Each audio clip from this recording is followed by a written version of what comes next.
ಜಾನಕಮ್ಮ ಅವರು ಎಸ್ ಜಾನಕಿರವರು ಇಲ್ಲಿ ಮೈಸೂರಿನಲ್ಲಿ ಅವರು ನಮ್ಮನ್ನೆಲ್ಲ ಬಿಟ್ಟು ದೈಹಿಕವಾಗಿ ತೆರಳಿರೋದು ಒಂದು ಕನ್ನಡಿಗರಾಗಿ ಒಂದು ಕಡೆ ಸಂತೋಷ ಪಡಬೇಕೋ ದುಃಖ ಪಡಬೇಕೋ ಅರ್ಥ ಆಗ್ತಾ ಇಲ್ಲ.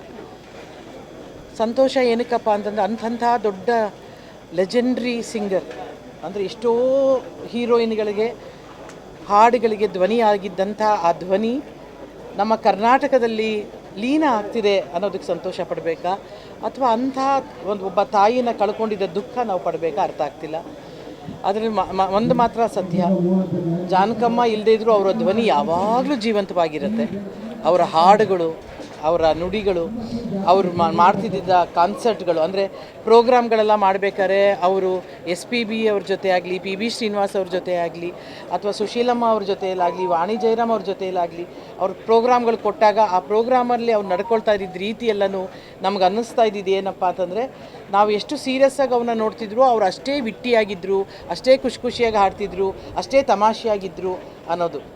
ಅಂದರೆ 1900 ಈಗ ತಾನೇ ಹೇಳ್ತಿದ್ದೆ, 1959ರಲ್ಲಿ ಡಾಕ್ಟರ್ ರಾಜ್ಕುಮಾರ್ ಅವರು ಮೊದಲ ಯುಗಳ ಗೀತೆಯನ್ನು ಹಾಡಿದ್ದ ಚಿತ್ರ ಮಹಿಷಾಸುರ ಮರ್ದಿನಿ.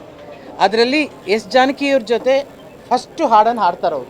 ಅದಾದಮೇಲೆ ಸಂಪತ್ತಿಗೆ ಸವಾಲು ಆ ಥರ ಅವರ ಗಾಯಕರಾಗಿ ಅವರ ಪ್ರಯಾಣ ಮುಂದುವರಿಯುತ್ತೆ. ಅಲ್ಲಿಂದ ಹಿಡಿದು 59ರಿಂದನೋ ಅಥವಾ 58ರಿಂದನೋ ಜಾನಕಮ್ಮ ಆಡಿರೋದು ಗೊತ್ತಿಲ್ಲ, ರಾಜ್ಕುಮಾರ್ ಅವ್ರ ಜೊತೆಗೆ ಆಡಿರೋದು ಆ ಇಸ್ವಿ.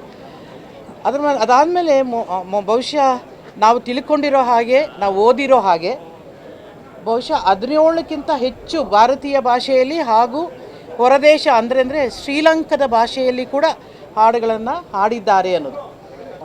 ಮತ್ತು 48,000 ಇನ್ನೇನು 50,000ಕ್ಕಿಂತ ಹೆಚ್ಚು ಹಾಡುಗಳಿಗೆ ಧ್ವನಿಯಾಗಿದ್ದಾರೆ ಅನ್ನೋದು.